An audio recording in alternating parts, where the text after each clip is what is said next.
As 16-bit capabilities would allow for more detailed and moody atmospheres, naturally it also led to more effective uses of horror themes and aesthetics within the worlds of video games in the 1990s.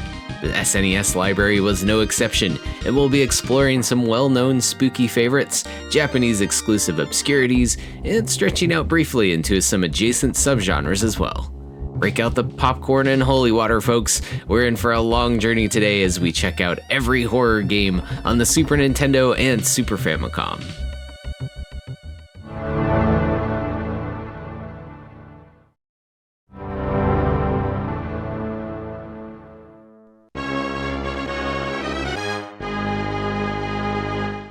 And we'll start off with an essential action platformer on the system and the third game in the beloved Ghosts and Goblins series, Super Ghouls and Ghosts, aka Cho Makaimura, released in 1991 by Capcom.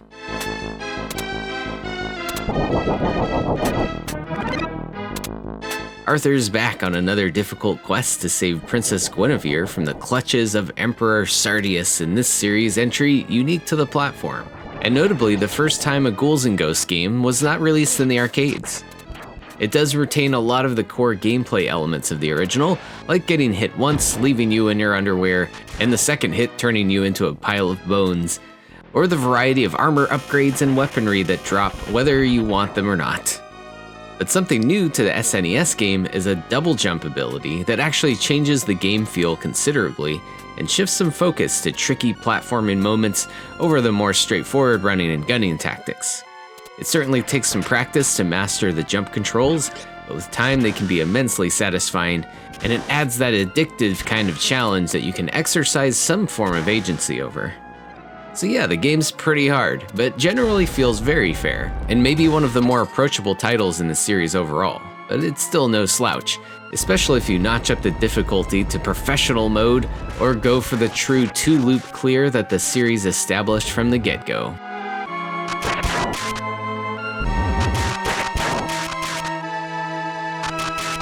The horror vibes are plentiful as you traverse the game's wide variety of locations, 8 in total, each with a big boss fight at the end, and the top-notch graphics and sound that really nailed the cartoony and spooky aesthetic the series would be known for is on glorious display here, and it's an absolute must-play title on the Super Nintendo regardless of its theme.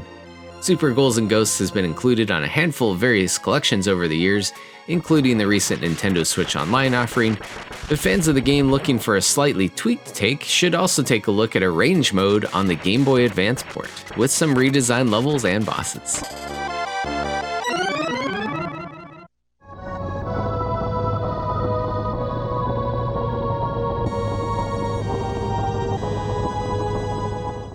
The Super Nintendo would also get another installment in the G&G universe with Demon's Crest, part of the Gargoyles Quest spin-off series, starring the Red Armor Firebrand in a battle for power over the Demon Realm by harnessing control of 6 magical crests which can be ultimately combined into the Infinity Crest.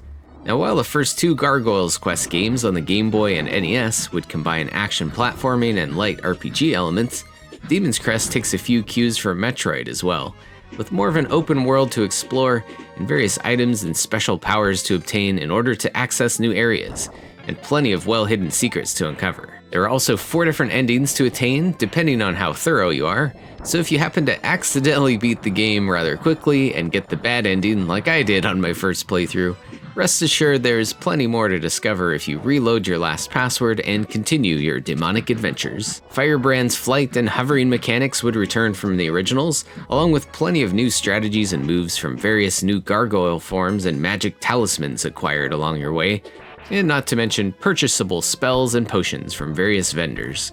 And with some pretty tough boss fights ahead of you, you'll need to use every tool at your disposal in this challenging experience.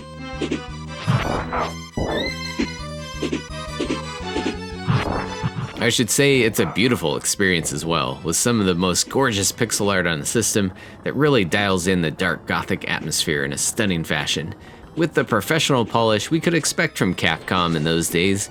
Other than some frequent slowdown issues and the confusion that can arise from getting the bad ending, this is definitely a top-tier horror game for the system that's worth a try.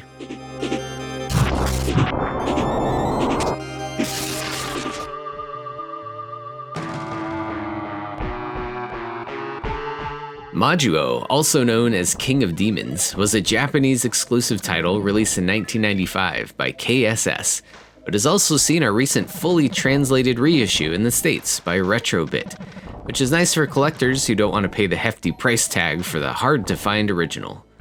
But regardless of market value, we've got a very solid action-focused game here, drenched in blood and full of well-crafted and unsettling pixel art. You play as Abel on a mission to rescue your daughter and avenge your dead wife, who is sacrificed to revive Lucifer. Armed with a handgun at first, but eventually having the ability to transform into various creatures after defeating certain bosses. You can take your pick between them to mix things up as you like, even being able to gradually lengthen your health bar by killing more enemies along your way. Each form also has its own charge-up shot, an aerial attack, and a dodge maneuver, so you have a nice little moveset to destroy and even devour some of the monsters you face. The gameplay and challenge feels very reminiscent of something like the Castlevania series, and put into the graphics and dark atmospheres, and there's tons of really cool little details in the environments and animations. It's a short one to get through, but it does have 2 different endings and some replayability thanks to the transformation choices.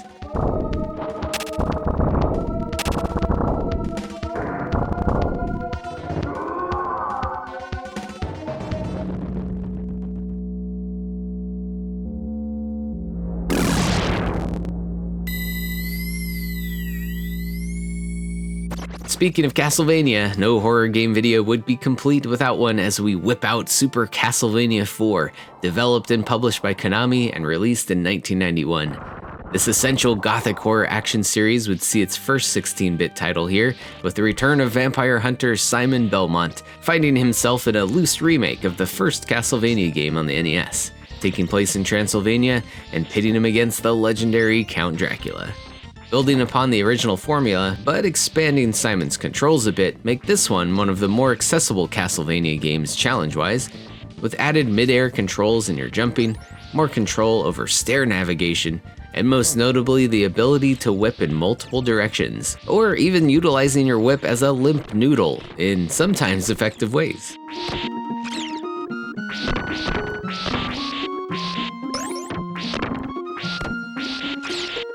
One of the more striking upgrades you'll see here over its 8-bit predecessors is in the atmosphere, with an absolutely stunning presentation in graphics, sound, and music.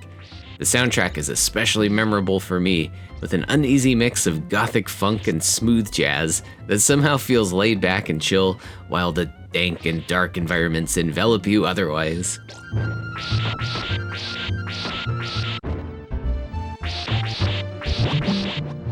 On the gameplay tip, this one is a return to the action-focused, straightforward approach we would have in the first Castlevania game. There's no extra characters, no RPG elements, no branching paths.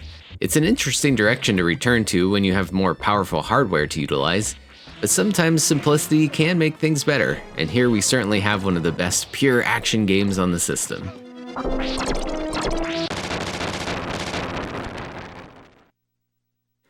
My only minor gripe is that this one feels like one of the easiest games in the series, but at the same time, that can make this a great little entry point for anyone's first adventures through Dracula's castle.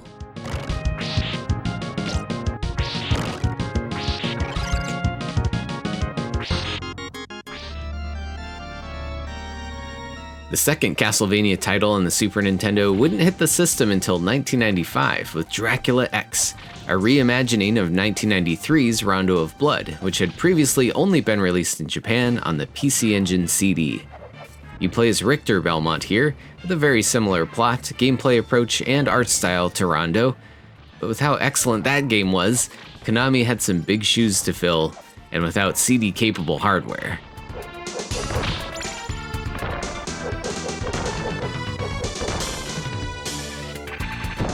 This entry feels like a little bit of a step backwards in some ways, with a reduced number of stages and lacking any additional characters to play as. But it does at least retain some of the branching paths through stages, and even some multiple endings available depending on who you can rescue from Dracula's clutches. And if we're comparing to Castlevania 4, the control and game feel is a bit more classic in comparison to the multi-directional whipping players would have had a taste of. But but you do at least get cool item crash techniques along with a backflip.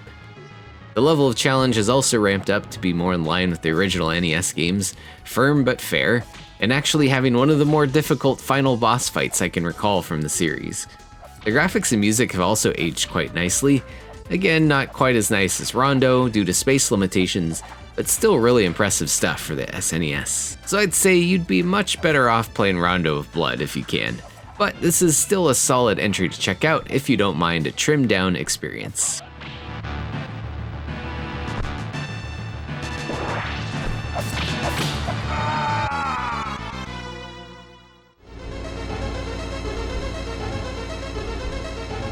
And if you're craving a little more Castlevania-style gameplay on the system, I'll mention quickly here Super Valis 4, another PC Engine CD jam brought over for a Super Nintendo release, perhaps getting even more content hacked out of it compared to Rondo to Dracula X differences.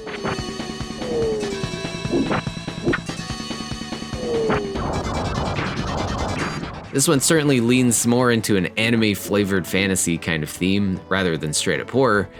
It's also not really regarded as a high point in the series, but still somewhat notable for being the first and only appearance of Valis on the Super Nintendo.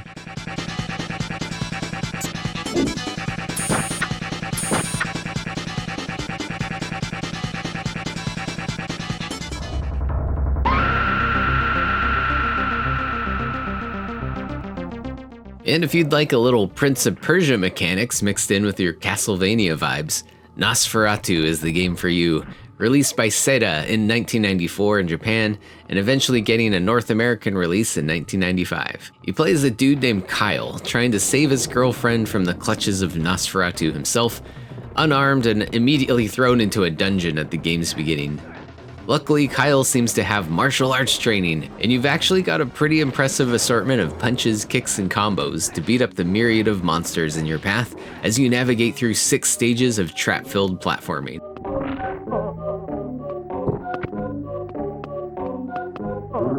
As mentioned, the controls are pretty much in line with Prince of Persia and other cinematic platformers of the era, with elaborate animations for your movement, which naturally leads to substantial input delays.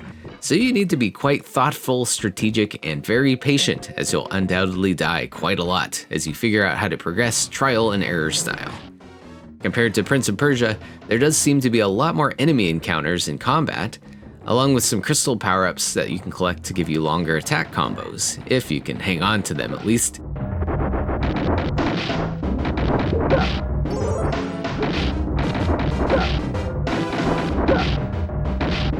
The difficulty on this one is pretty brutal, but there are unlimited continues if you're okay with a bad ending, and also 3 different difficulty modes, and even a hidden stage select code if you need to take multiple sittings to get through this one. Other than that, Nosferatu is absolutely dripping with horror atmosphere and filled with a good variety of ghouls and creeps to beat up, and has a rather unique soundtrack.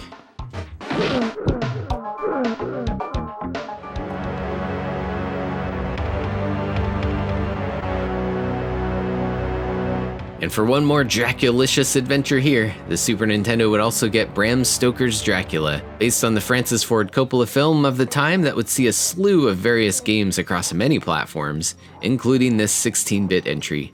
It's an action platformer putting you in control of Jonathan Harker, with heavy Euro jank flavors and some rather brutal difficulty depending on whatever options you roll with. It has 6 stages, which are usually split up into a handful of areas each, and lots of boss encounters with various minions, beasts, or various incarnations of Drac himself. Van Helsing also pops up from time to time to let you know what random object he's daydreaming about, and often you'll be navigating the stages to find him, maybe grab that item, and then find the exit door. If you're curious about the ports, this one is very similar to the Sega Genesis version, and I'd say both require some patience to master. You might want to start this one off on an easier mode or increase the lives and health in order to get used to the very narrow invincibility frame windows and advanced knowledge of unforgiving sections and boss fights. This probably isn't my favorite game version of Bram Stoker's, but it's a solid one nonetheless.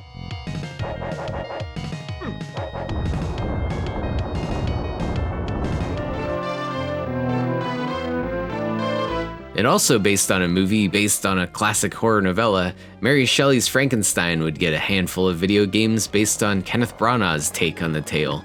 Here you play as a hobbling Robert De Niro, Frankenstein's monster, armed with a big stick and ready to leap around, pulling switches and smacking around any random townspeople and animals impeding your path, all to get revenge against your creator, Victor.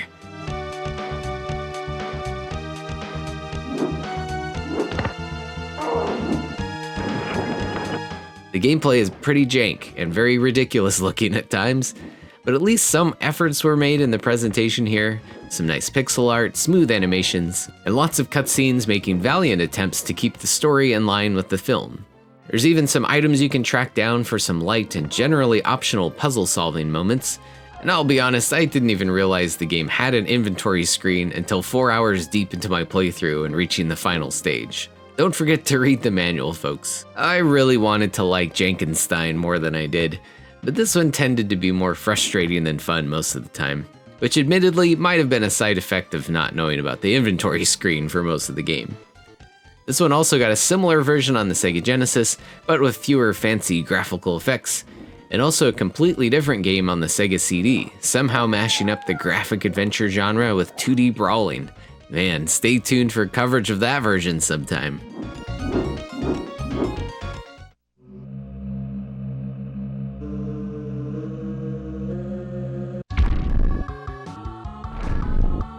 And in yet another game based on a horror movie license, we have Warlock, developed by Real Time Associates and with LJN on publishing duties for the SNES version, released in 1995, and with Acclaim publishing a similar port on the Sega Genesis.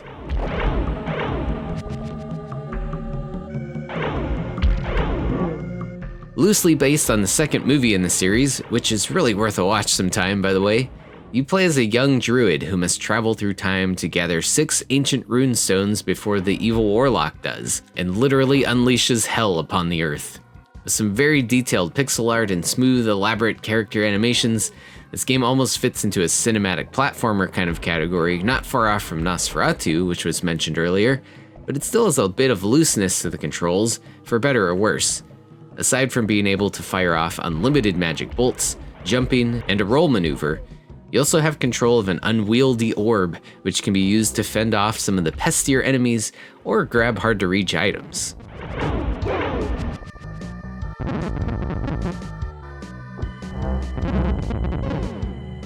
And those pickups range from the usual healing spells and extra lives, to other offensive magic like screen-clearing skull bombs and minor earthquakes that can affect the landscape around you. With a bit of patience dealing with the quirky controls and some rather brutal difficulty spikes, I was actually very surprised with how much I enjoyed playing through this one. And it's definitely worth a look, at least for its well-crafted atmosphere, plenty of cool monsters to battle with, and some pretty satisfying magical combat.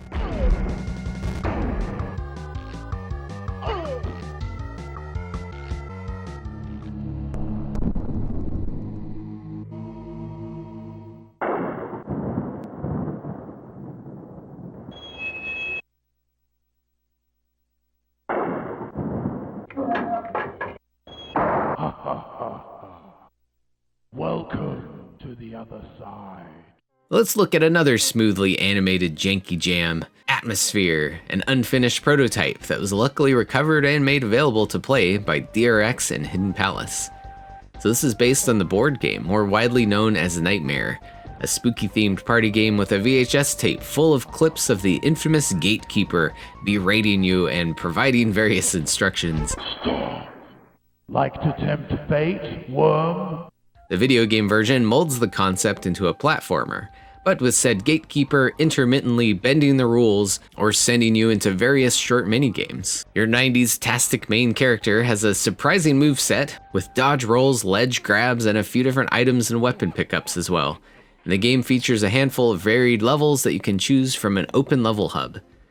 Not all of the levels are entirely finished, as you can see here, but supposedly the game is about 80% complete, so there's still plenty to explore in the prototype, glitches and all, and the difficulty is no slouch either, as even with the debug default of 99 lives, you still have a fairly limited amount of time to complete a stage. It's definitely a cool oddity worth downloading, with some nice atmospheric graphics and detailed sprites, And I gotta love those gatekeeper cutscenes. Stop.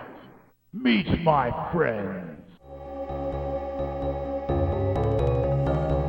Up next is Psycho Dream, a Super Famicom exclusive released in 1992 by Riot, a division of Telenet Japan. And while bearing some gameplay similarities to Valis or Castlevania titles, thematically it's a dystopian cyber horror fantasy hybrid, dripping with surreal cosmic atmosphere and infested with nightmarish creatures.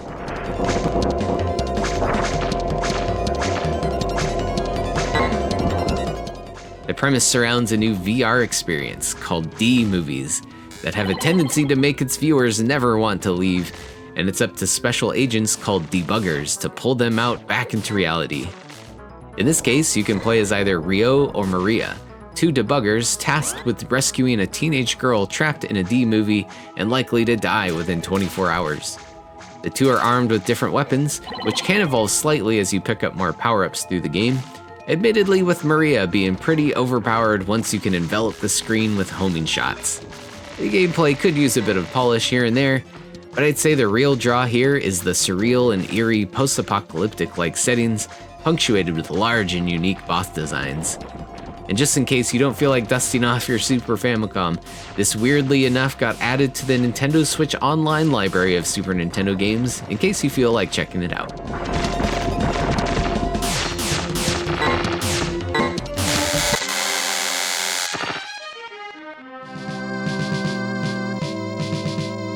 Now we'll leap into a classic tale of Japanese horror with Musha, developed by Jorudan and released in Japan and North America in 1992. You control a pike-wielding warrior tasked with rescuing a maiden from a demonic lair infested with all sorts of yokai and creepy creatures. The game emits a macabre atmosphere with some great art for the backgrounds and sometimes some very cool monsters to battle with. But the gameplay does feel hamstrung a little bit. It's a run-of-the-mill action platformer, but your character movement is very slow, your jumping height is absurdly high, and even your variety of pike attacks are often no match for the onslaught of fast enemies and damage sponge bosses. To even things out a little bit, you can gradually acquire some magical techniques, which are occasionally helpful, or also some very powerful spear projectile upgrades that last until you lose a life. Top things off with some recycled level layouts throughout, and rather tedious boss patterns. This one is a little disappointing to play, considering how nice everything looks, and having that very distinct classic yokai vibe going on. And I really wanted to like this one more than I did, but I can still appreciate the artistry involved in parts of it.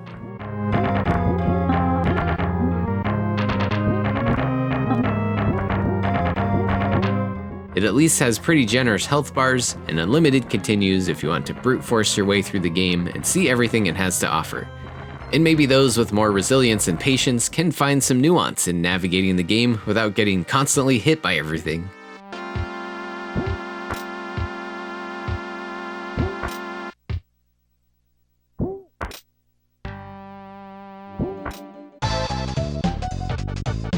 Based on an early 90s manga, this Ghostbusters-inspired series would get an action platformer on the Super Famicom, with GS Mikami Joreishi wa Nice Body, aka Ghost Sweeper Mikami, the exorcist with the nice body.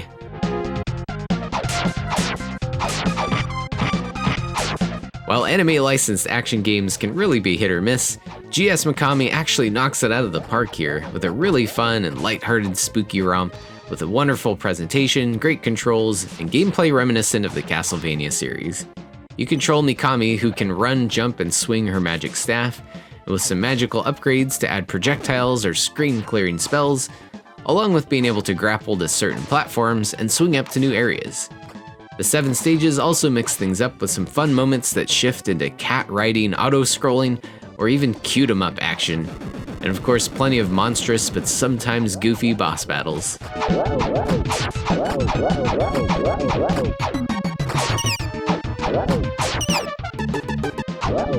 If there's any downside here, the game is on the short side, and rather easy, without any difficulty settings beyond easy and normal mode. But it's still a great little casual playthrough, or maybe even a fun speedrun if you're into that sort of thing.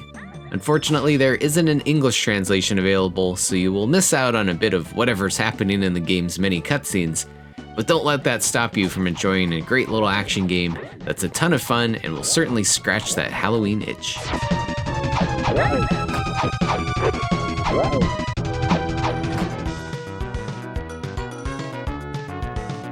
And we've got another licensed oddity here with Yokai Buster Ruka no Daiboken.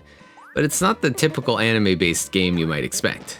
In this instance, the developer Sting had actually previously made the Jetsons Invasion of the Planet Pirates on the Super Nintendo for Western audiences, and they were later contracted to make a game starring Ruka, a new mascot for a Japanese gaming magazine. So their Jetsons game would be reskinned and retooled a bit into this, morphing the vintage sci-fi setting into goofy yokai supernatural stuff, replacing George Jetson and his vacuum with Ruka and her severed demon head thing. Weird IP morphing situation aside, this is still a really solid and fun platformer with some pretty unique mechanics and movement thanks to the suction of the demon head, which not only lets you grab enemies and shoot them back at other ones, but also attach onto walls and ceilings to navigate through the levels.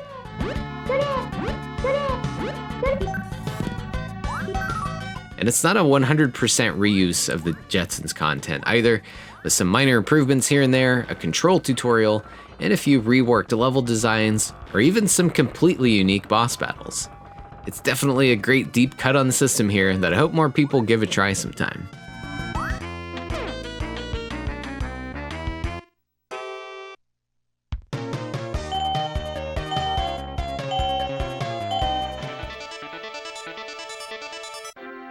In the classic yokai-focused series, Gegege no Kitaro would also get some Super Famicom love with this entry, Fukatsu Tenma Daio, released in 1993.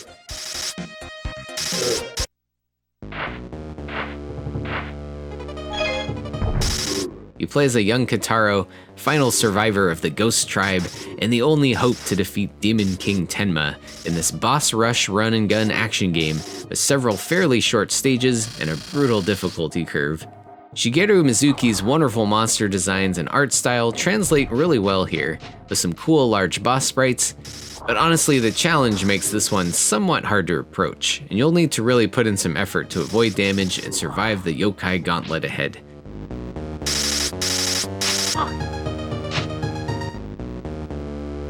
There's no fan translation available here, but it's still very playable anyway. The Super Famicom would also get one more Gegege no Kitaro game with Yokai Donjara, which required Bandai's weird dual cartridge accessory unit, the Sufami Turbo. It is also untranslated, but seems to be a small collection of 4-player minigames featuring characters from the series, including some weird variants on classics like Reversi, Concentration, and maybe Mahjong. I'm not sure what warranted the Sufami Turbo requirements here, other than it might have been cheaper and faster for Bandai to release it this way, instead of a standard cartridge release.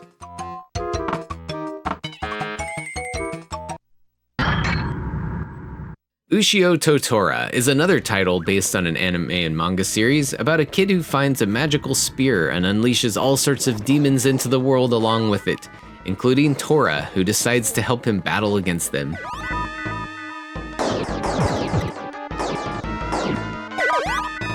Gameplay here is set up in a very similar fashion to that previously mentioned Gegege no Kitaro game, with very short stages setting you up for an onslaught of boss battles against a variety of deadly yokai fiends.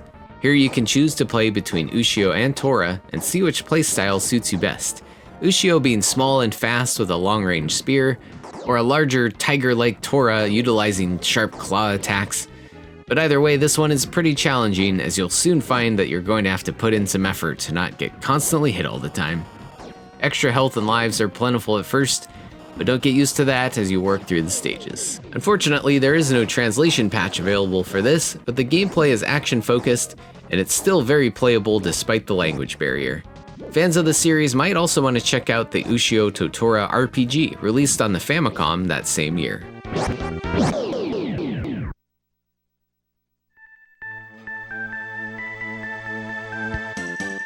Taito's arcade classic Kiki Kai Kai would see a sequel on the Super Famicom in 1992, with Natsume taking over developing and publishing duties, and eventually also releasing a Western version the following year that you probably know as Pocky and Rocky.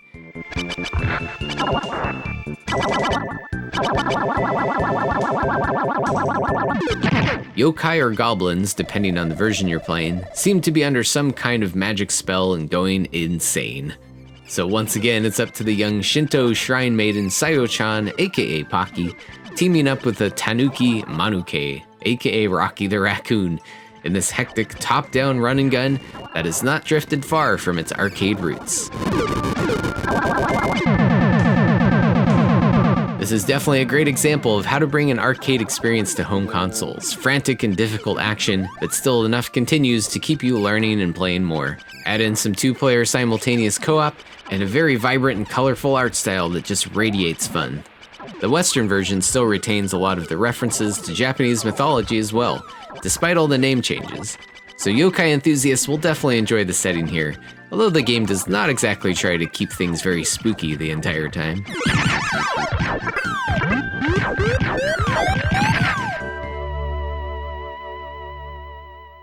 Pocky and Rocky would also see a sequel released in 1994, again getting released in multiple regions and with Natsume at the helm. It retains the yokai and mystical themes and top-down shooter gameplay, but with plenty of new twists to freshen things up. While Pocky and Rocky had some mild character differences in the first game, now we've got several other characters joining in the fun here with different weapons and traits, and some of them can even follow you around while in one-player mode. Now their AI isn't anything amazing, but you can use magic to control them directly for a limited amount of time, or even just hurl them at enemies to inflict massive damage. Amongst your exploration of the levels, you can also meet new characters to join you on your mission, along with various villagers and shopkeepers to interact with. And the only downside of these new mechanics might be its effect on two-player co-op, as player 2 will probably just get thrown around a lot and then wait to respawn. And during a few shmup-style interludes, they can't even participate at all. But regardless, this is still a fantastic title and excellent follow-up entry in the series.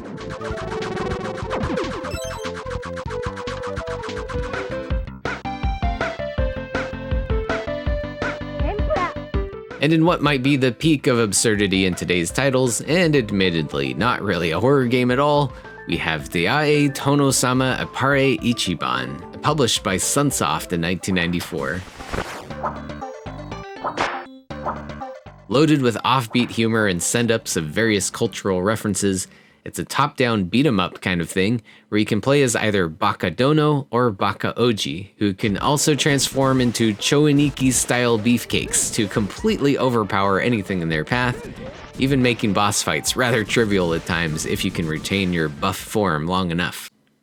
You'll traverse through various countries battling with the stereotypical things you might expect, and for our horror-related purposes today, there are plenty of sightings of zombies, aliens, and our favorite Chinese hopping vampires.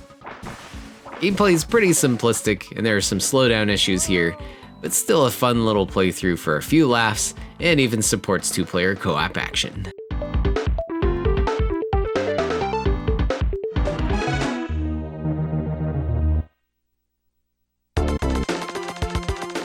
And another obscure Japanese exclusive top-down action romp awaits in Trinea. Unfortunately lacking any English translation patch, but still fairly playable without knowing Japanese. You can pick from 3 different characters and blast your way through a wide range of environments, from foggy villages to alien guts lairs to futuristic cyber zones. Due to language barriers, I'm not totally sure what's going on here story-wise, other than a final battle against some demonic King of Darkness guy. But aesthetically, I found this one to be somewhat horror adjacent. Unfortunately, the gameplay suffers a lot of slowdown and poor frame rates, but again, this one can be another exotic oddity to check out if you've exhausted the US library of top-down shooters.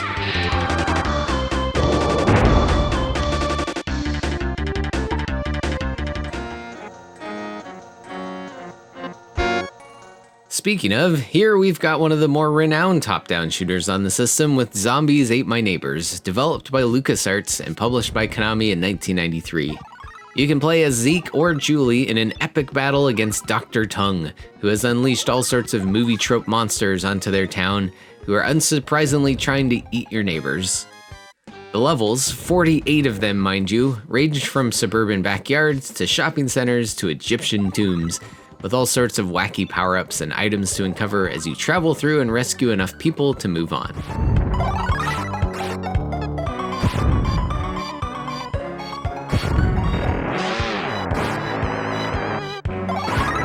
From your trusty water pistol to popsicle bombs to a bazooka that can even blow open locked doors, the game opens up all sorts of tactics and survival strats in this very lengthy experience, which can even be more fun with 2-player co-op.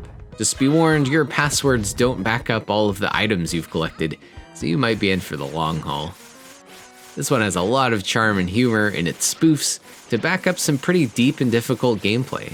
And it's rich with vintage horror references and sci-fi B-movie popcorn flavor, so it's no surprise this one has become a bit of a cult classic over the years.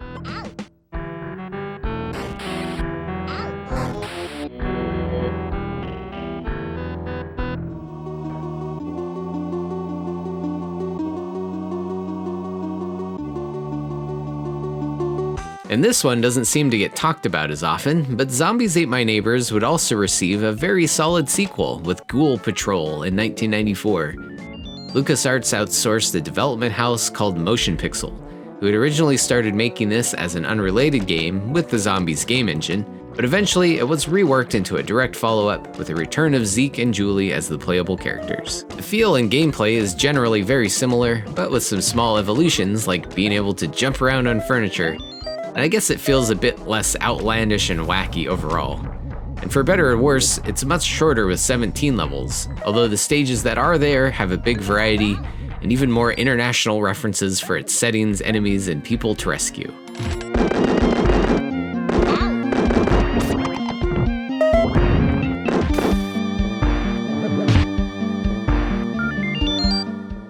If you're looking for a modern re-release, Zombies Ate My Neighbors and Ghoul Patrol did get bundled into a collection for current platforms.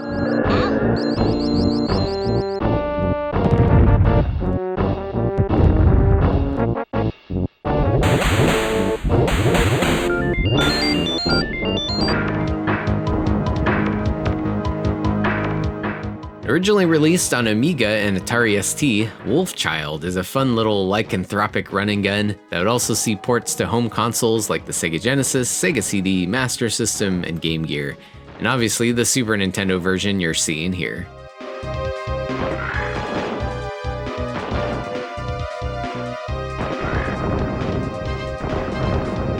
Admittedly, it doesn't emanate heavy horror vibes, other than the fact that you can power up yourself into a werewolf form, thanks to your father's biotechnical invention, and you must use this power to rescue him from the Chimera organization. Developed by British-based Core Design, Wolfchild certainly has a lot of the trappings typical of European platforms with its level design and challenge, and I say that somewhat lovingly, by the way, and definitely some really nice efforts in presentation with the pixel art, animation, and soundtrack. I'm not sure that this SNES version is objectively the best port you could play, but it's definitely a decent one.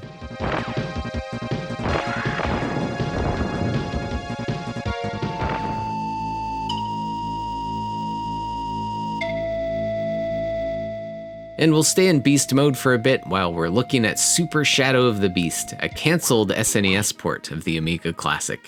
This prototype version is considered unfinished, but it's sorta playable and actually beatable as long as you're up for a really insane challenge.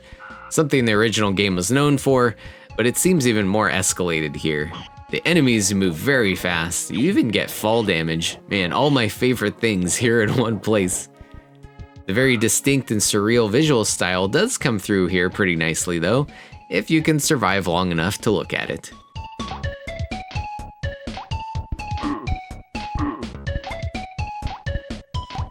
While it's certainly interesting to see this get pulled off on the hardware, you're probably better off experiencing this game in a finished state on one of the many other platforms it was released on.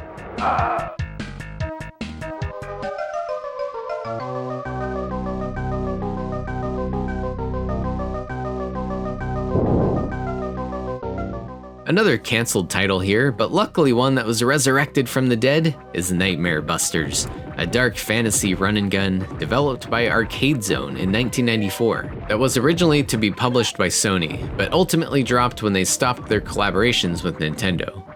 It would finally see a release in late 2013 and be the first commercial SNES game released since Frogger in 1998.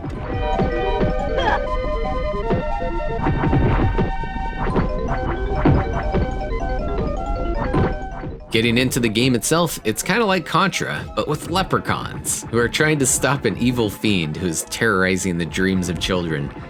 It's fast, frantic, and difficult, and has a nice assortment of weapon upgrades that you'll want to hang on to as long as you can, along with some dash and slide maneuvers for avoiding the numerous enemies and projectiles coming at you, and absolutely gorgeous pixel art. It'll definitely take some practice and a lot of button mashing to persevere here, but it's certainly a deep cut on the system worth checking out. And a remake was announced in 2021, but we're seemingly still waiting.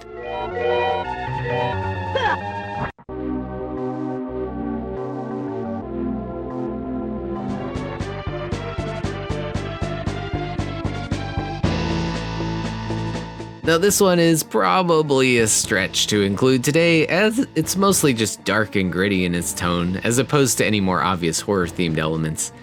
But I'll make whatever excuse I can to gush about Blackthorn, a cinematic platformer developed by Blizzard and released for the SNES and MS-DOS in 1994, along with later ports to the Sega 32X and Game Boy Advance.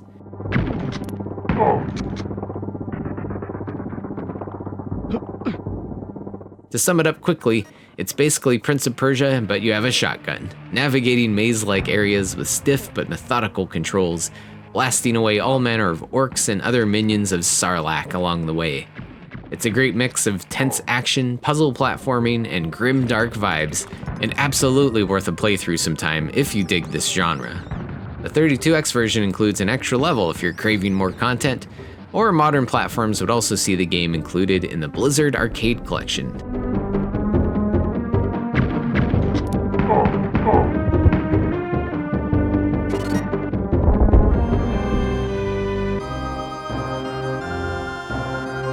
And Todd McFarlane's popular anti-hero comic book series would see its first video game adaptation here on the Super Nintendo, released in 1995 with Spawn, essentially taking the same backstory from the comics. To sum it up quickly here, an undead hellspawn Al Simmons comes back to the living realm to save some kids and beat up bad guys. And the story progression is nicely presented here with plenty of comic art style cutscenes.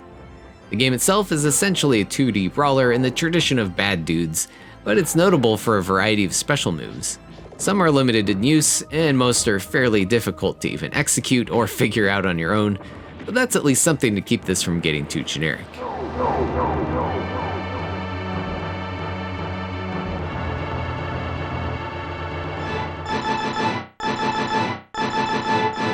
And SNK's arcade beat-em-up Sengoku would see a few ports to home systems, including the Super Famicom version in 1993, published by Data East. While it may just appear to be somewhat of a Final Fight wannabe, it's included on our list today since you're facing off against a 400-year-old warlord who has come back from the dead with an undead army of soldiers to take over the world. And now it's all up to Dan and Bill.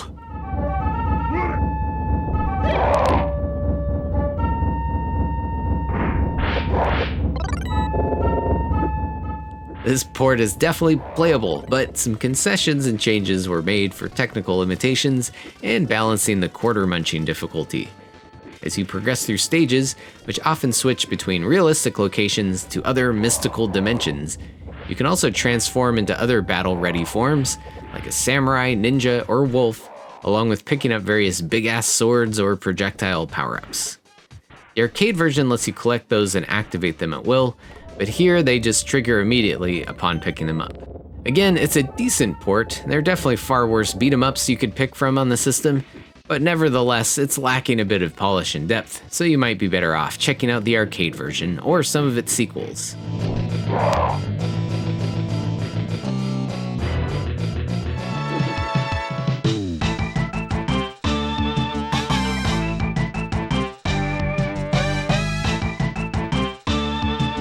Akira Toriyama's Go-Go Ackman series would also see a trio of Super Famicom games featuring the silly adventures of Ackman the Demon Child. Up to his usual antics, harvesting souls for Satan and all that. Now, all three of these Banpresto platformers feel rather similar to each other gameplay-wise, which makes sense when you see that they're all released in a 1-year time span. Fortunately, they're all very solid games with the same goofy and sometimes lewd humor that fans of the manga might appreciate. And other than the demonic roots of your protag, these honestly don't veer into horror realms too deeply.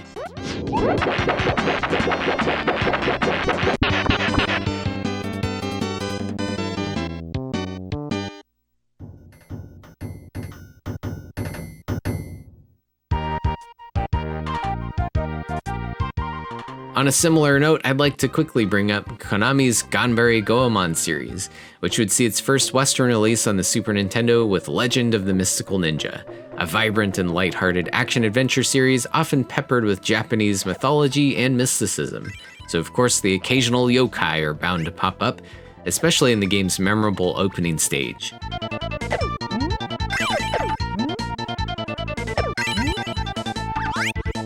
Now, without tangenting too hard here, it's simply a must-play game, with a great mix of platforming, exploration, some RPG-like mechanics, and even some silly mini-games for good measure. Goemon would also get 3 direct sequels on the Super Famicom, all of which have had fan translations created for them.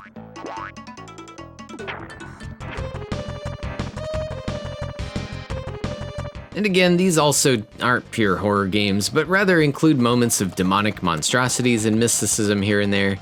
But maybe the true horror here is this SNES compilation of the first 3 Ninja Gaiden games for the NES, shoddily thrown together here in a form somehow far worse than their 8-bit originals.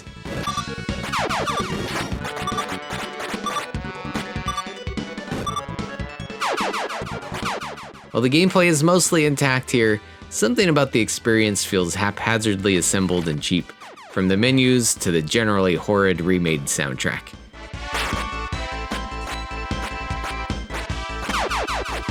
I will admit some of the graphics look a little bit nicer, especially the cutscenes, but overall, you'd really be better off with the original games.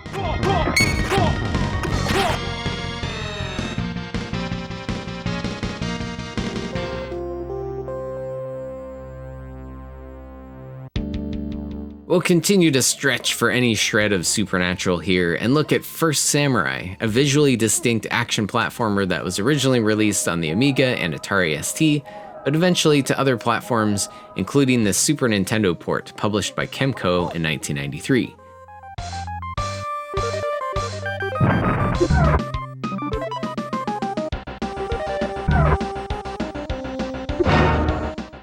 You control a time-traveling samurai, the first samurai ever, in fact, hacking and slashing through a variety of time periods and locales in your battle against the Demon King who has just killed your sensei.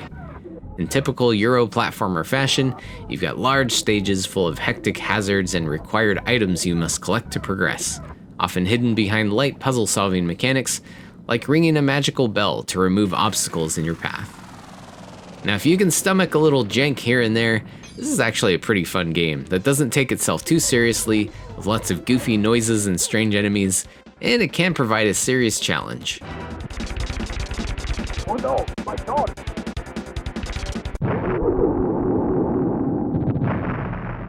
Shindoji Zenki!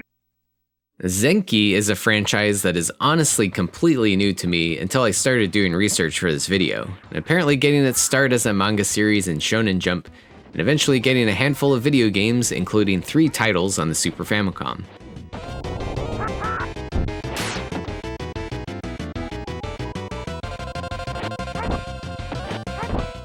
It's basically a story about a demon god being resurrected by his direct descendant, a schoolgirl priestess, and together they must fight against various dark forces and monsters that threaten humanity. The first of the 3 games, Kishi Doji Zenki Battle Raiden, might be the most straightforward action game of the bunch, which actually makes it the most approachable one here, and a really solid beat-em-up platformer hybrid with large detailed sprites and some pretty cool movesets depending on what form of Zenki you are using for different stages.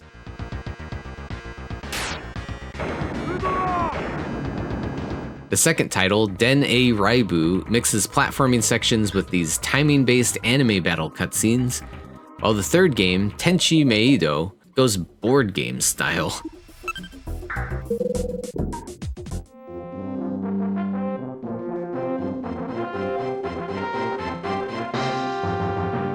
Alright, I know we may be drifting off into the fantasy-themed clouds a bit and well away from obvious horror at this point, but I would be remiss to not mention ActRaiser real quick, one of my favorite SNES titles ever, regardless of the genre.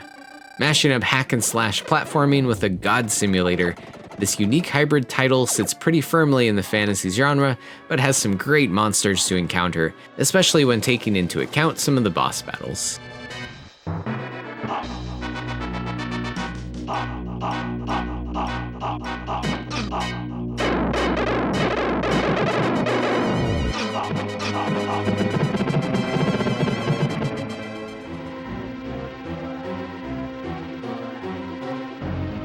And its action-focused sequel takes this even further with more detailed and grotesque creature designs and intricate pixel art all around to evoke very sinister atmospheres punctuated with absolutely punishing difficulty.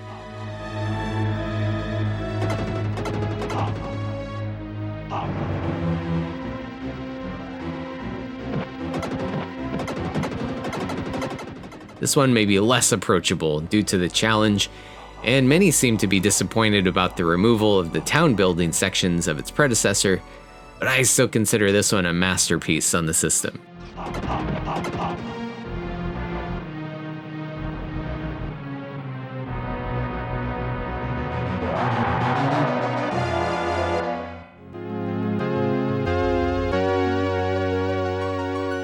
And before we dive deep into a tour of the horror adventure game genre, one last dark fantasy oddity here was a take on Dragon's Lair on the SNES, which wasn't easily capable of the FMV gameplay of the arcade original, so instead it has taken the shape of a rather slippery and awkward platformer not too far off from the NES version. It's still got that trial and error ethos, and jank enthusiasts might get some enjoyment out of navigating through all the dirty tricks and traps of Mordrock's 16-bit castle.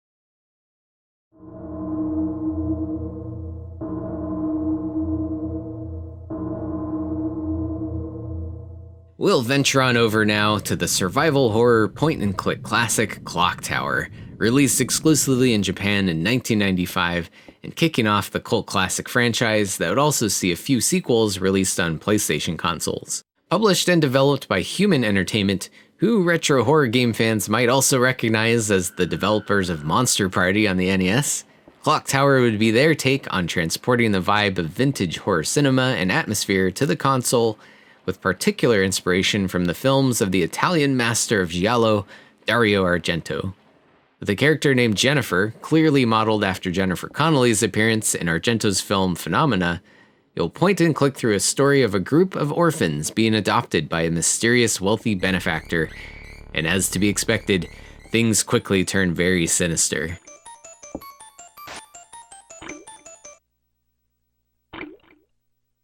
You have some basic movement and interaction controls, along with a simple inventory system.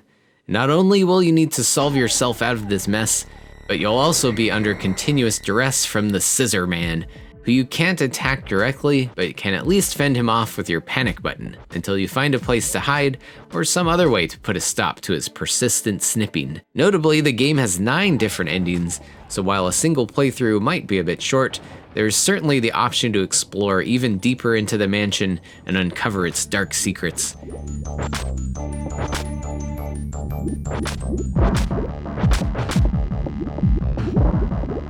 And scenarios can unfold in a variety of ways depending on your actions. The game also takes a lot of care in its presentation, with really detailed graphics, animations, and cutscenes, and a lot of attention put into its sparse but effective sound design for enhancing the tension. Everything gels together really well, and it's no wonder that this game was a landmark and foundational point in the history of survival horror games. Besides its eventual sequels, the original game would also see slightly enhanced remakes on PC and PS1, including some additional items and a new area of the house to explore. And even the monochromatic WonderSwan handheld would get a scaled-down port as well. While all of these would only be released in Japan, Clock Tower will eventually see an official release in English with Clock Tower Rewind for PC and modern consoles, and will include various enhancements and additional features.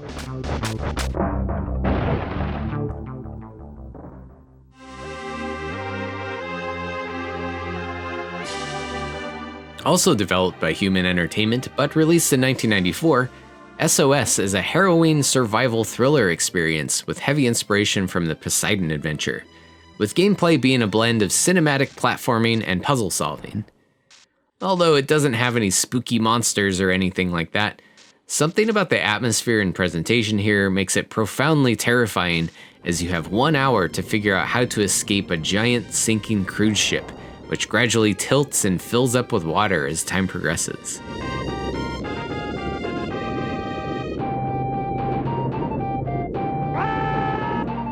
You have 4 different characters with different backstories, and you can also try to save other passengers with different benefits to you, and ultimately achieve different potential endings, so there can be a lot of replay value here to see things unfold in different ways. The game also handles lives in an interesting fashion, where instead of a limited life count, you just black out for 5 minutes every time you injure yourself, a subtle element that really adds to the tension of surviving this disaster.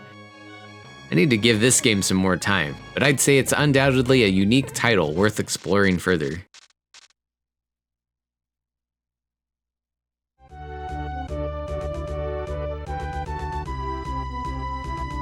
Based on the manga and anime series by Yuzo Takada, 3x3 Eyes Juma Hokan would be one of a handful of video games created for the franchise, with this one by Banpresto following a side-scrolling adventure game format, with some turn-based combat in the mix as well.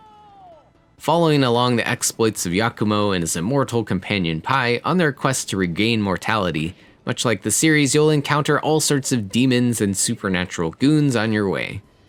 This one is a bit clunky, but presented well enough, and fortunately has received an English fan translation, along with plenty of walkthroughs floating around in case you get really stuck on an obtuse puzzle or two.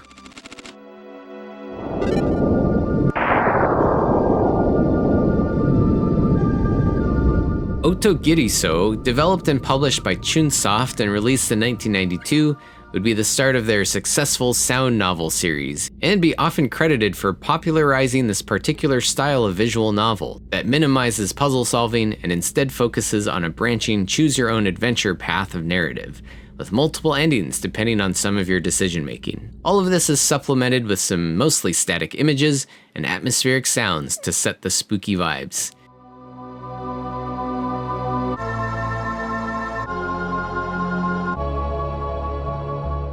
And thus a crucial piece of visual novel development history was born. The story starts off with a car accident, and your 2 main characters find a creepy mansion nearby in their search for help. And from there, the story can take all sorts of twists and turns depending on your choices. Fortunately, this title finally received a translation patch in March of 2024, so it's great to see such an influential game for the genre be playable in English.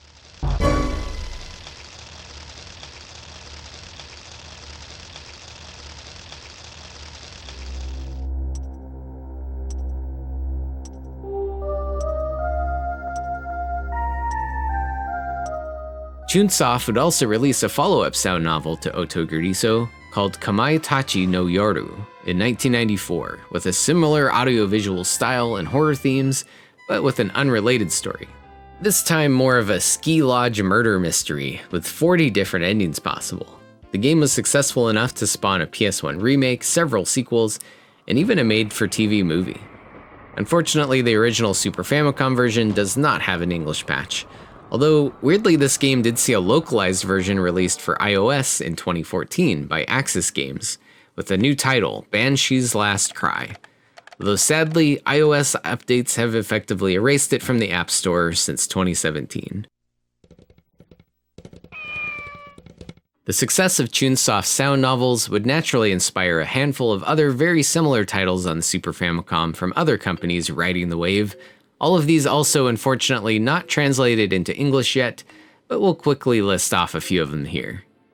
Gakkou de Ata Kawaii Hanashi is a Banpresto published jam where you can select from a squad of high school students to get different perspectives utilizing digitized photos for the graphics. Tsukiko Mori would be a follow-up by Banpresto, but not a direct sequel, and seemingly more of a scary story compilation. Akagawa Jiro Majo Tachi no Nemuri, published by Pack-In Video, is a sound novel written by thriller novelist Jiro Akagawa, adapting 2 of his books into a story about an office worker looking into the apparent suicide of a childhood friend. Getsumen no Anubis, published by Imagineer, is more on the sci-fi tip with a group of scientists living on the moon, and of course, unusual and eerie incidents ensue. Yakochu from Athena Company has more of a nautical setting, and seemingly may be leaning more into mystery crime drama territory based on the artwork, but I'm mostly just kind of guessing on this one. And finally, one more visual novel title to mention is Metal Slater Glory Director's Cut, which isn't really biting the sound novel formula, but instead was a 16-bit expanded remake of the 1991 Famicom title, with tinges of sci-fi horror here and there, which we did give a quick look at in another NES horror-focused video recently. The original was a massive undertaking by HAL Laboratory that took 4 years to make and an impressive technical achievement, but it sadly sold pretty poorly, being such a late release in the Famicom's life cycle. Oddly enough, this enhanced remake would also be a very late arrival on the Super Famicom, having the honor of being the final official release on the system in the year 2000, and only being made available at Nintendo Power kiosks. The remake includes some improved graphics from the same artist as the original, a new soundtrack, and some additional scenes that had to be cut due to space limitations. The director's cut has yet to see an English version, but the Famicom version does have a fan translation available at least, and is definitely worth a look for fans of the genre.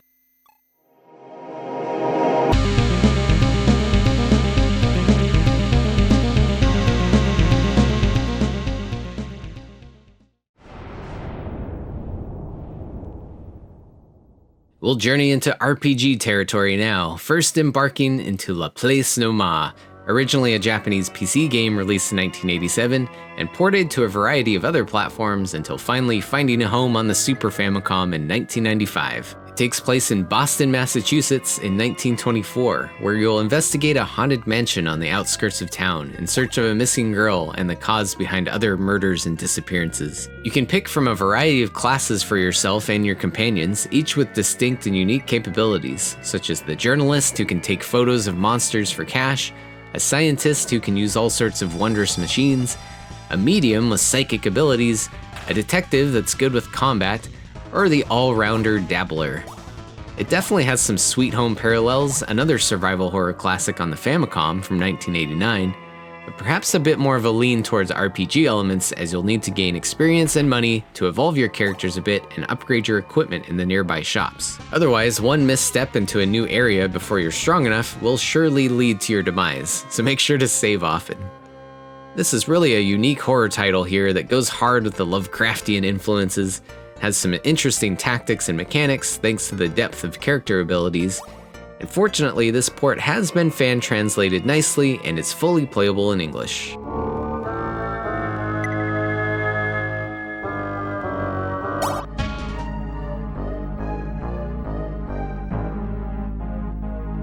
Dark Half is another unique RPG published by Enix and developed by Westone, released exclusively in Japan in 1996, and also eventually getting a full fan translation into English. What sets this one apart is how it intermittently switches between the demoness villain and the hero protagonist as you progress through the story's chapters, even with some intertwining mechanics between the two of them.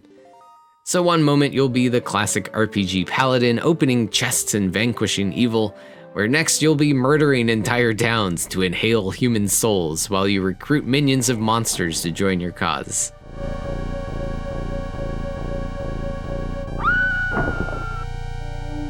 Turn-based battles take place on an isometric grid, so there are some light strategy elements in formations and moving your characters around.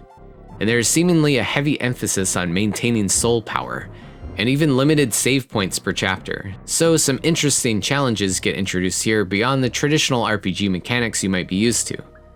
I haven't gotten too far into this one yet, but the translation seems to be really well done, and the game's presentation is really solid with nice environments and a fitting score. This is definitely more on the dark fantasy tip than pure horror, but the bipolar gameplay certainly makes this a noteworthy obscurity in case you're looking for an atypical RPG.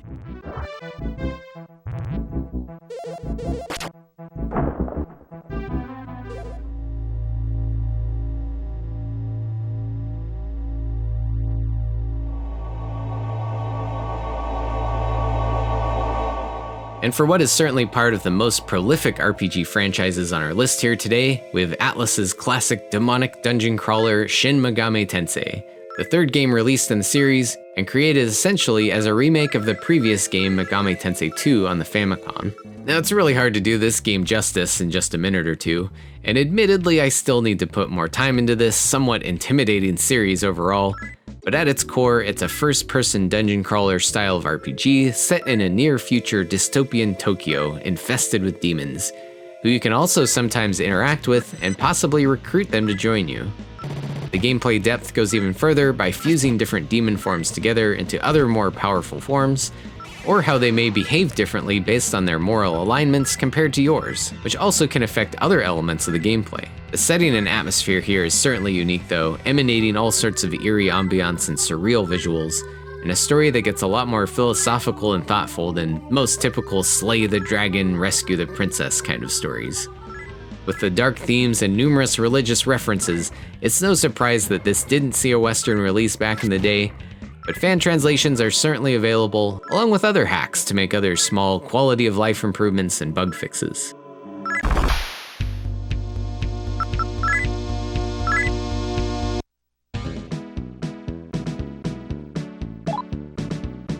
Shin Megami Tensei was a big success for Atlus, so they went on to follow up with a sequel for the Super Famicom in 1994, but with a standalone story a bit separated from its predecessor. The gameplay retains the dungeon crawler view, turn-based combat, and demon collecting, but seemingly scales down some of the difficulty. Shin Megami Tensei If also released in 1994 as a spin-off, with an even smaller scale story surrounding a high school, with that similar gameplay formula that seems to be working out just fine. And with this setting providing some of the groundwork for the eventual Persona series of spin-off titles that would go on to even more success. Also relevant to the franchise and released on the Super Famicom, Atlus would release 2 turn-based strategy RPGs in the Majin Tensei series, another spin-off with similar themes and demon recruitment mechanics, but more focus on tactics in the vein of Fire Emblem or Shining Force. Although Majin Tensei 2 would introduce more character and story development than the first title. And finally, I should also mention that the Famicom originals Megami Tensei 1 and 2 would also get a nice 16-bit overhaul and repackaging into one cartridge. And also very fortunately seen fans assemble a translation patch for these spruced up iterations. I know we glossed over the whole series a bit quickly, but I really gotta play these more. Maybe someday we can get a deeper dive in another video. And that brings us to a handful of RPGs on the system that, to my best guess, have some horror and supernatural themes, but are unfortunately lacking any kind of English fan translation. But I wanted to quickly list off a few that jumped out at me. 3x3i's Seima Korinden is another game based on the anime manga series, actually predating the adventure game we looked at earlier, with this title taking a more traditional RPG approach. Benkei Gaiden is another traditional style RPG, which also had a similar title on the PC Engine, set in feudal Japan and seemingly containing some mysticism and supernatural themes and monsters. Maten Densetsu is a post-apocalyptic RPG wearing some heavy Shin Megami Tensei inspiration on its sleeve, with another demon-infested Tokyo to explore. Dark Kingdom puts you in control of a soldier in a demon-led army trying to rid the continent of humans, with a focus on mission completion and mercenary management. And finally, we've got something I probably don't know how to pronounce correctly, Gadoline, based on a manga series and more on a science fiction and fantasy tip, set on a space colony and full of enough creepy alien creatures that I wanted to mention it.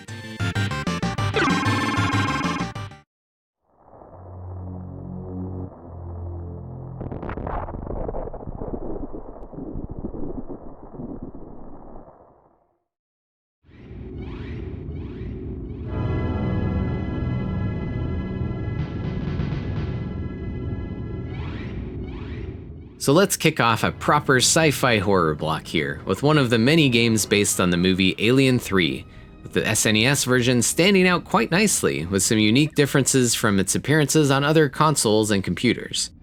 While it's still a run and gun at its foundation, rather than an emphasis on rescuing people under a strict time limit like the Genesis game and its many derivatives, this one has a mission-based structure where you can take on various tasks per stage, like clearing out rooms full of alien eggs, fixing power generators, or even welding leaky pipes.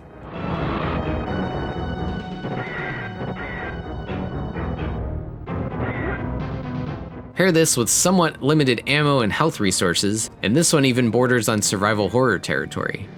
There are also computer terminals throughout the levels to accept new missions, and blueprint access to guide you to the area to complete your task, no matter how mundane it is. A nice addition if you get lost or forget what you're supposed to be doing. And of course, there are hordes of xenomorphs and facehuggers roving about through this prison colony, and you've got a machine gun, flamethrower, and grenade launcher to handle them accordingly. If you've seen the movie, this may give you a laugh, but hey, it makes for a good video game.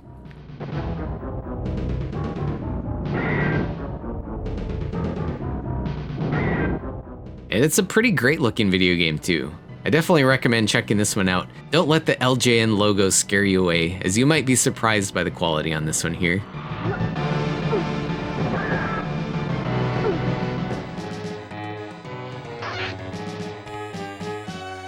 Unfortunately, on the other side of the quality scale sits Alien vs. Predator, a beat-em-up title developed by Jorudan, which was actually released in Japan 8 months prior to Capcom's well-loved arcade beat-em-up of the same title. While the genres and comic-inspired source material are the same, the two games don't have any connection otherwise.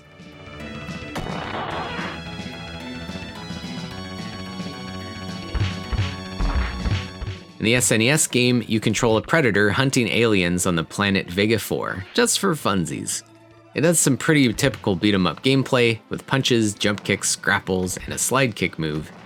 You can also fire off your charge-up shoulder laser, or pick up and throw spears and blades, and even turn invisible temporarily. This all sounds cool on paper, but everything feels real janky here, and the enemy AI is aggressively bad.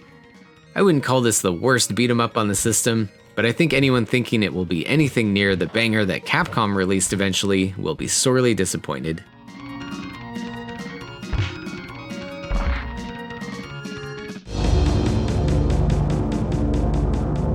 Speaking of disappointment, let's look at Doom on the Super Nintendo, a massively successful, influential first-person shooter loaded with gory action and a hellish landscape full of demons and beasts.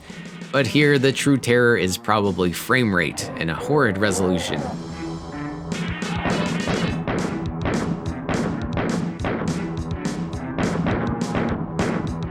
While this may be seen as a technical achievement for bringing this game to the limited console hardware, I can really only suggest playing this one for those interested in playing Doom on everything.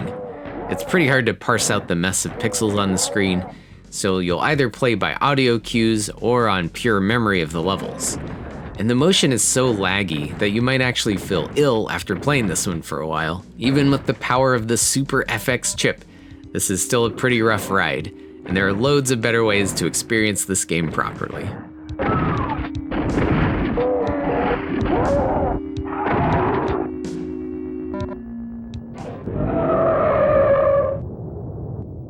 The cinematic platforming masterwork Another World would also see a port to the SNES, released as Out of This World in North America. The 1991 Amiga original, created by Eric Chahi, would gradually get released on other systems in the years to follow, and is highly regarded and rather influential for the genre, and very memorable for its distinct art style.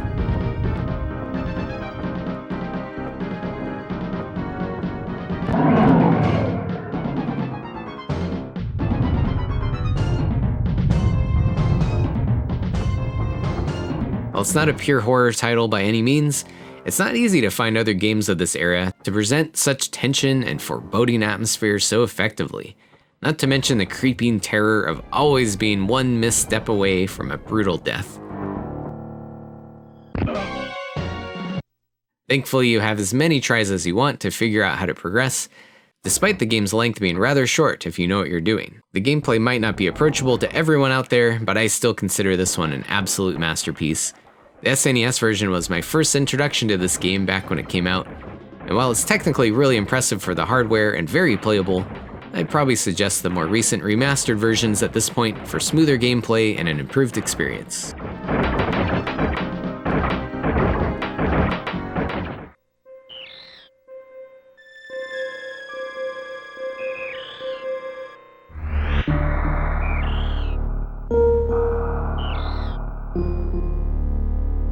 Speaking of masterpieces, maybe you've heard of this one. It's hard to do this game justice in just a minute or two, but this 1994 classic from Nintendo and third game in the Metroid series is regarded as one of the greatest games of all time for very good reason.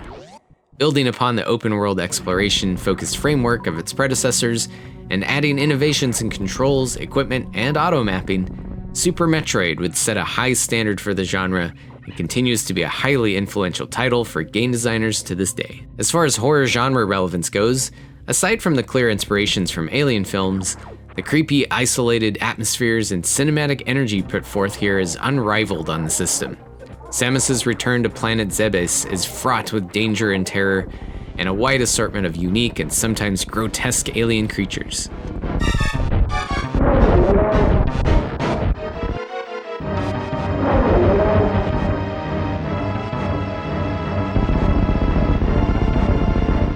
If you haven't played this game yet, do yourself a favor and prioritize it in your backlog. For me, it's one of the most unforgettable experiences in video gaming and absolutely deserving of its accolades over the years.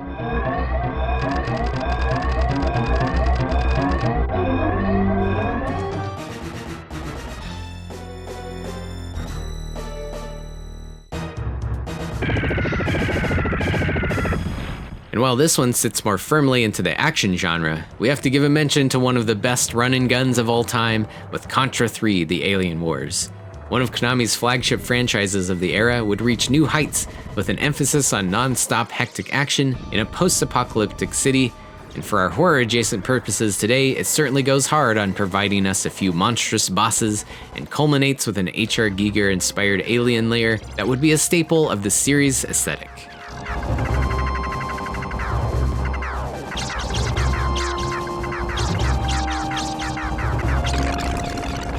And if you're curious for a deeper dive into the Contra series, definitely check out my retrospective covering every Contra game whenever you get a chance.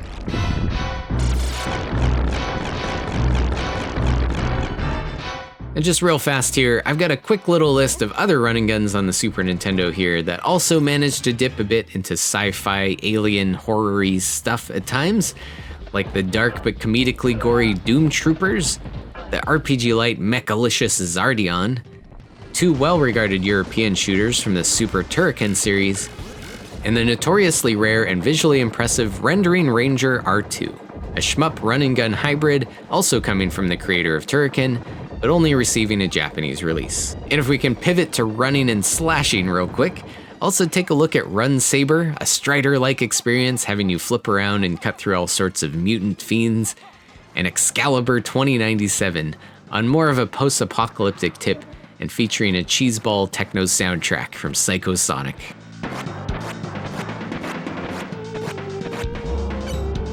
I also gotta mention the Terminator series with a rather low-budget feeling run-and-gun entry for the Terminator, a multi-genre jankster piece with Terminator 2 Judgment Day, a port of the quarter-munching rail shooter T2 the arcade game, and of course we can't forget the auspicious RoboCop vs. Terminator.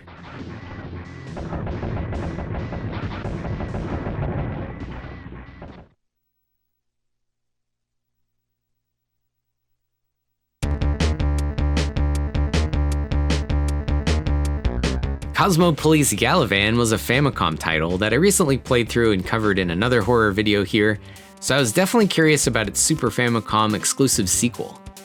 Instead of taking the Metroidvania approach this time, or even returning to the run-and-gun roots of the arcade original, here we have a beat-em-up featuring our favorite space sheriff, along with two new characters, Queen Bee and Metal Hawk. You have a couple of different attacks, the ability to throw, and even a couple of unintuitively executed special moves per character, along with customizable and gradually incrementing stats in between stages, but overall, the gameplay feels really unpolished. The highlights here are definitely some of the unhinged creature designs and body horror backgrounds.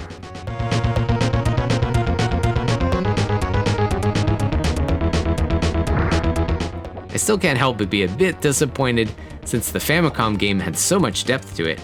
And unless you count other Space Sheriff Gavan-inspired games, this would be the last installment in the Cosmopolis Galavan universe.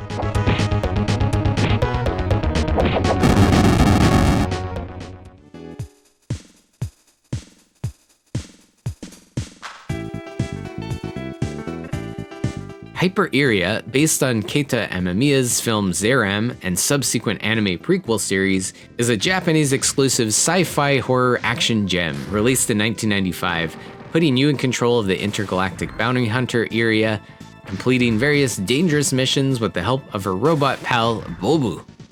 You've got a nice array of powerful melee combat moves at your disposal, along with a variety of weapons and explosives you can purchase in between stages using the currency acquired from finishing up jobs, giving the game a nice feel of character progression the more you play.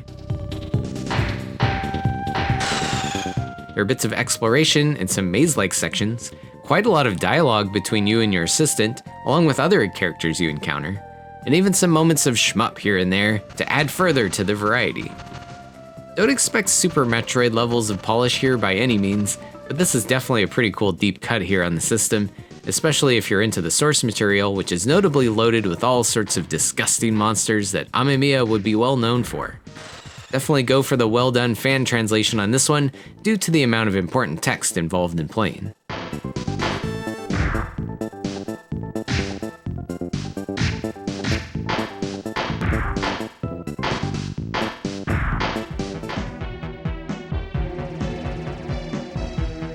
Now this is probably a big stretch in calling this a horror title, but Lawnmower Man is a pretty wild one to check out here, based on the film which was loosely based on a Stephen King story, although I guess he eventually sued to have his name removed from the film credits due to the wildly different changes made to his original work from 1975. Now while the PC and Sega CD Lawnmower Man games would be FMV-focused titles, versions on the Game Boy, Genesis, and Super Nintendo would be run-and-gun action games, not far off of something like Contra, but with visually intense interludes of VR-like moments, flying and shooting through 90s-tastic cyberspace environments.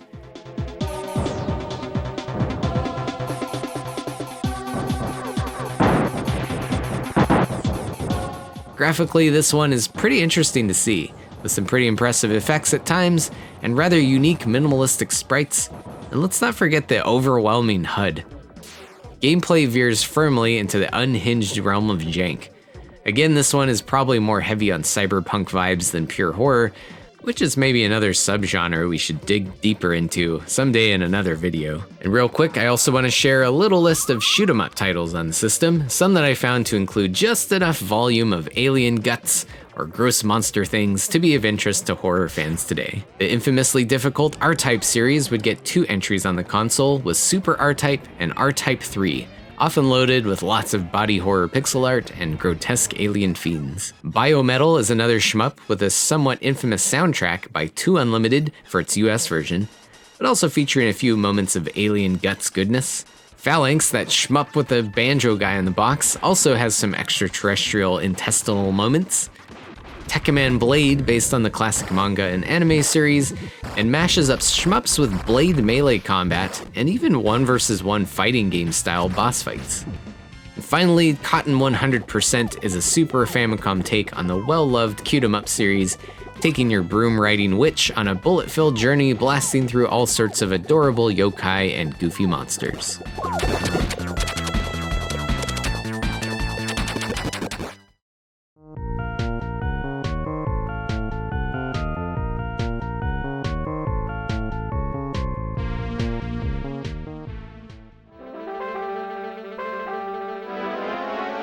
We'll get into a more kid-friendly side of the horror spectrum here for a bit, starting off with a pair of ghostly games based on Casper the Friendly Ghost, or more specifically the Casper movie from 1995. The North American SNES release of Casper was published by Natsume in late 1996, and was seemingly the final finished development effort by Absolute Entertainment before going defunct and disbanding, a company you might also know as parent to Glen Rock, New Jersey's Imagineering. Borrowing heavily off of their previous title, A Boy and His Blob, in terms of the gameplay concept, this has you in control of Casper, while Cat Harvey follows you around a haunted manor, looking for special capsules to save Dr. Harvey, who has been turned into ectoplasm by Casper's mischievous uncles. You can pick up various objects and transform into them in order to defend yourself and Cat from various poltergeisty hazards all over the place, and not to mention actual little ghost battles here and there.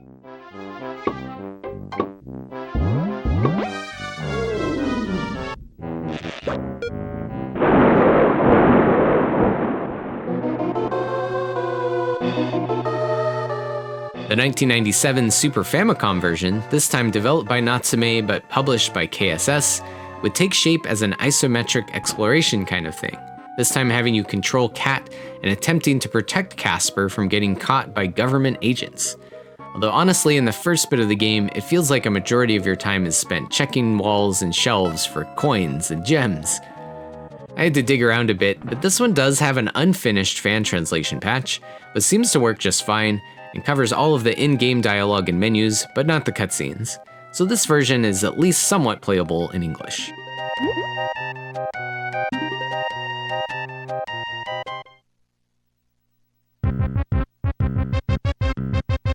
The Scoob would get his own 16-bit adventures with Scooby-Doo Mystery in 1995, with two completely different games on the Sega Genesis and Super Nintendo, despite the same title.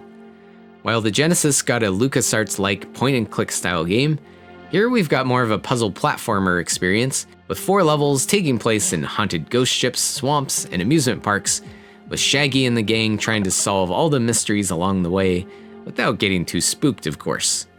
Your mileage may vary with the gameplay, but it seems like a good one for kids. It certainly has some nice cartoony graphics and sound to retain the lighthearted fun of the classic cartoon.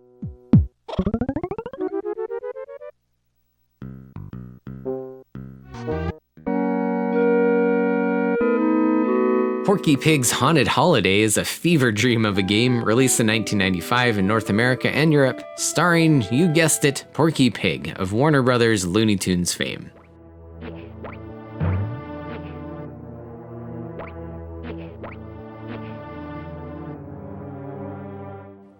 You'll be guiding him through 6 stages straight out of Porky's nightmares, from a haunted forest to a decaying desert, to ultimately the castle of Daffy the Count Duck. It's a pretty generic and boring platformer, honestly, but it at least captures the Looney Tunes art style pretty well, and even features some unique random weather effects and some pretty cool spooky looking backgrounds.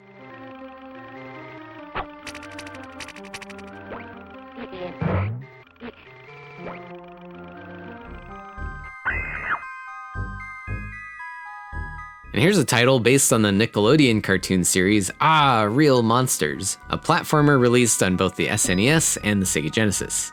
You control the 3 young monsters all teaming together to pass their monster midterm exam, which has tasked them to scare people. Setting this apart from typical side-scrolling platformers are some additional mechanics where you can switch between each of the monsters with their own unique abilities, and thus requires some teamwork and light puzzle solving to reach new areas or items.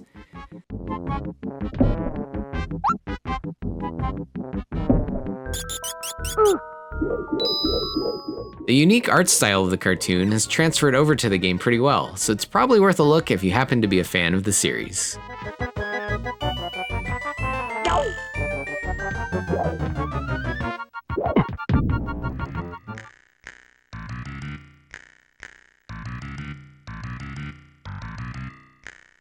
The success of the Addams Family movie in 1991 set off a spree of video game adaptations on tons of different platforms developed by Ocean Software, a dev rather notorious for pumping out heaps of games based on movie licenses.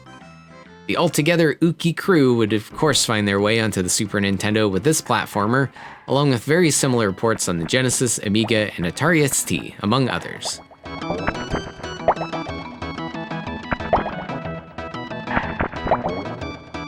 You play as Gomez, running around your mansion in a somewhat non-linear fashion, saving family members and gathering up as much cash as possible along the way. It's a bit formulaic for the genre, but still pretty fun and well-crafted, with smooth controls, solid level layouts making for satisfying platforming, and well-presented with a very clean and cartoony look. There's nothing super outstanding or notable here, but as far as licensed movie games go, this might be one of the more approachable ones for anyone looking for a Mario-style hop and bop.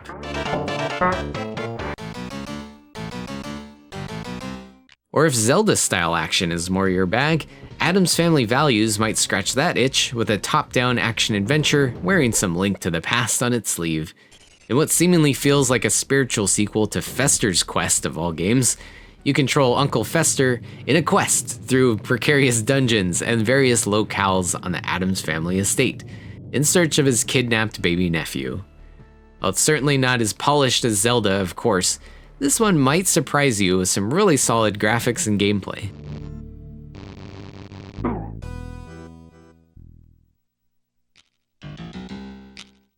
And the least approachable of the three Addams Family games on the Super Nintendo might have to be the brutally difficult Pugsley's Scavenger Hunt. While Pugsley's games on the NES and Game Boy were basically ports of the first Addams Family game I mentioned, this one has completely different levels and even more slippery controls.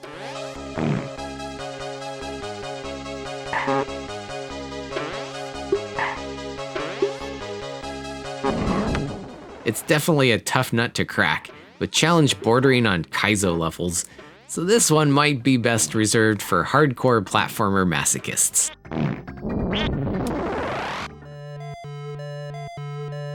And we've got one more Jank Frank game here with The Adventures of Dr. Franken, released for the NES in 1993, where you'll be searching various levels for body parts of your lovely girlfriend Bitsy. Gameplay-wise, this isn't too far off from Dr. Franken on the Game Boy or its unreleased NES title, but it does lean more heavily into European collectathon level design trends of the era instead of Metroidvania elements.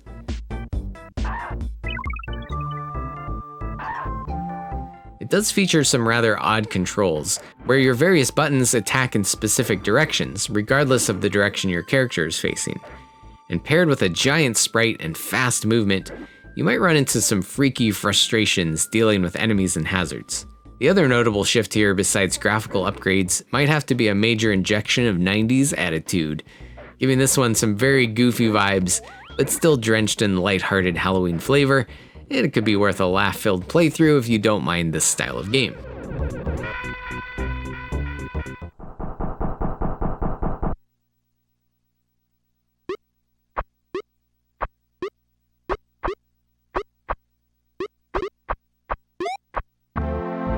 The twisted tales of Spike McFang follow the exploits of a little vampire kid, star of the obscure platformer prequel Makai Prince Darabo-chan on the PC Engine, this time in a top-down adventure game framework not far off of something like Zelda, but with some RPG elements like experience points grinding and leveling.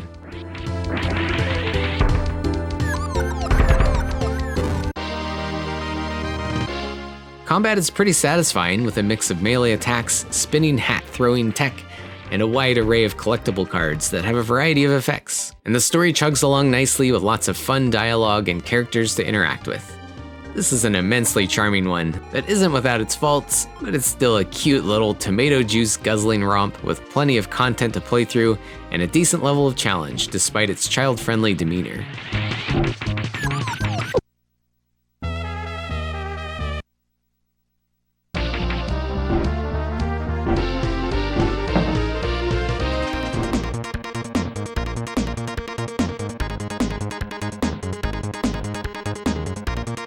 And a real oddball here can be found in CB Chara Wars, a chibi-fied beat-em-up starring various characters from Go Nagai properties like Devilman, Violence Jack, and Kekko Kamen. Although all of their original manga and anime incarnations are very much made for adults instead of kids.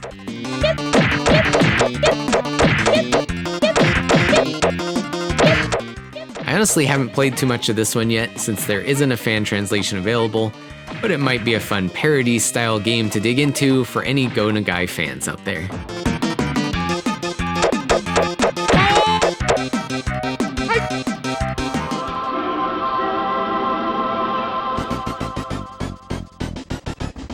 Veering into something more surreal than horror here, we've got Bart's Nightmare, a wild and weird assortment of minigames taking Bart through his own personal nightmare of collecting lost pages of his homework. It has some very creative ideas for structure, with a hub-like street level where you'll be searching for said pages in order to randomly access the various dream levels. But the streets are another challenge of their own, with tons of various Springfield residents and objects, reducing your Z meter, which wakes you up and ends the game when it runs empty. The 5 different mini-games include a shmup-like Bartman stage, a seemingly Dig Dug-inspired microscopic bloodstream level, a romp through a chaotic Itchy and Scratchy cartoon, a brutally difficult Temple of Maggie stage navigating through all sorts of devious traps and devils, and a very memorable Bartzilla simulator, seeing you smash through buildings and blast away vehicles, and eventually climb a tower featuring Marge and Homer in kaiju forms as well. This can be a divisive title, with many deriding the brutal difficulty, but I find it hard to resist the charm here, with a lot of reverence to the series and a really creative concept overall.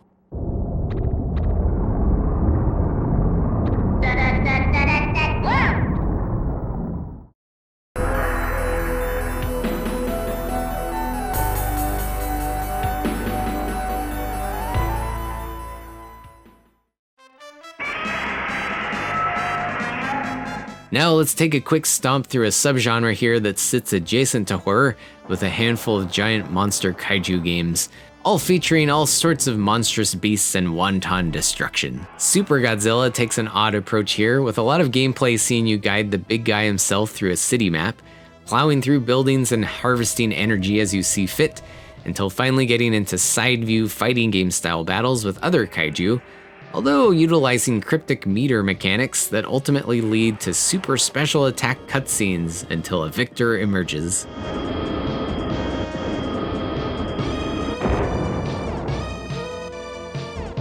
Godzilla would also get a more typical 1v1 fighting title with Gojira Kaiju Daikessen, developed by Alpha System, and actually a sequel to their Godzilla fighter released on the TurboGrafx 16 and CD add-on. On the Super Famicom, it feels pared down from their predecessors, yet it still certainly retains the downright fun experience of choosing your favorite kaiju and throwing down Street Fighter style, with 8 monsters to pick from in the single-player mode, or 11 in 2-player versus mode.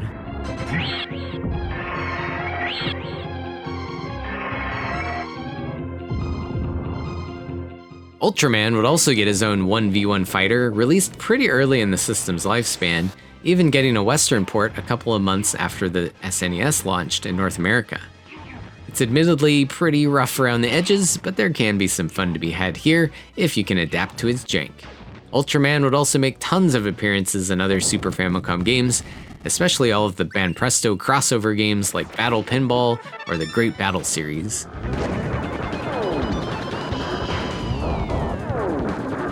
Gamera, Gyaos Gekimetsu Sakusen, is a plotting strategy title that doesn't see you control Gamera, but rather just defend against him, I think? There's no English patch on this one, so get ready for menu language barriers in case you do give this one a try.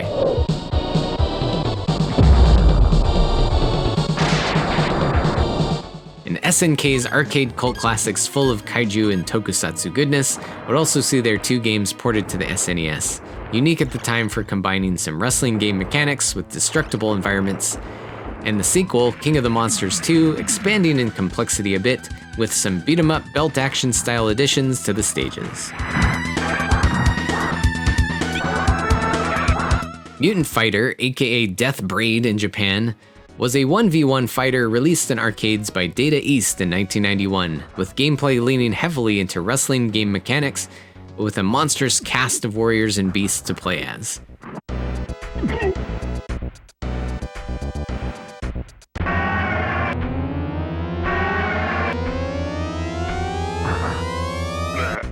Considered as somewhat of a follow-up to their previous hack-and-slash fighter Hippodrome, Mutant Fighter definitely felt a bit more lively with a vibrant and colorful art style. The 1993 port to Super Famicom is unfortunately trimmed down considerably, with only 5 playable characters instead of 8, and also had some of the boss fights removed. You'd probably be better off skipping this version and going straight for the arcade original.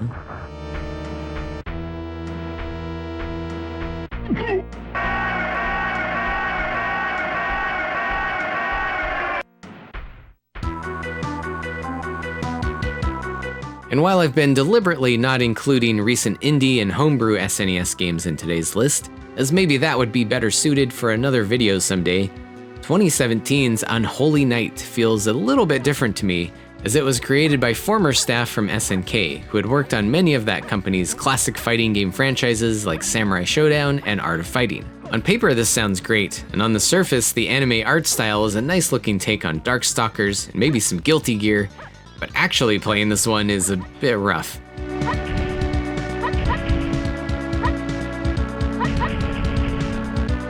Not unlike Street Fighter Alpha 2 on the Super Nintendo, the system just doesn't seem capable enough here, with lots of slowdown and poor frame rate, and generally feels pretty unpolished. There are at least several game modes here, and the actual fighting mechanics feel fine enough, but it really feels a bit lacking in content and stability. And just to name drop a few more fighting games here, I wanted to mention a handful of titles that veer into a more gory territory, which might be of interest to horror heads out there. The Mortal Kombat series would shake up the industry with its excessive splatter and brutal fatalities, and would open up the landscape for more mature and violent experiences on the Super Nintendo.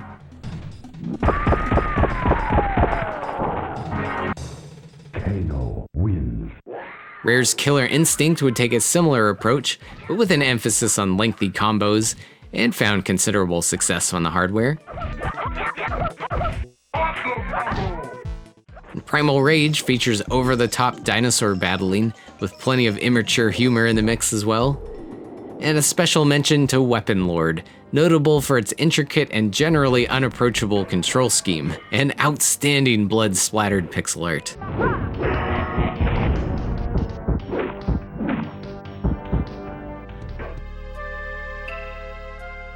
And branching out into the farthest reaches of our Venn diagram of the day, the Super Famicom was home to a handful of board game-style party game experiences, including this yokai-themed title Mizuki Shigeru no Yokai Hyaki Yako, which translates to Shigeru Mizuki's Yokai Parade, with Mizuki being the artist well known for his monster artworks and his work on the previously mentioned Gegege no Kitaro series.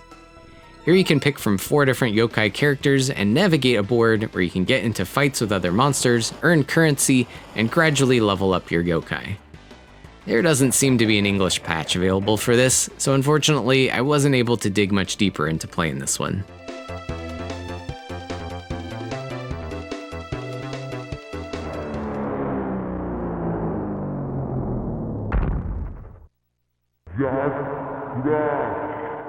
And for our horror pinball needs, we've got Jackie Crush, part of the Crush Pinball series that saw some awesome titles previously with Alien Crush and Devil's Crush on the TurboGrafx, and eventually this Japanese demon-themed entry on the Super Famicom in 1992. While the gameplay doesn't quite feel as snappy and satisfying as the preceding games in the series, it's still a very capable video pinball game, oozing with demonic atmosphere, and with plenty of the signature bonus rooms and boss battles the series became known for.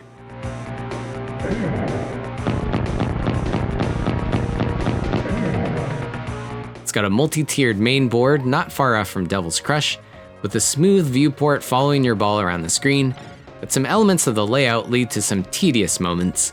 On top of some of the cryptic methods for getting bonus points, that makes this one of the weaker games in the Crush series to me. But yet, I'd still call this the best pinball game on the system, and definitely worth a plunge.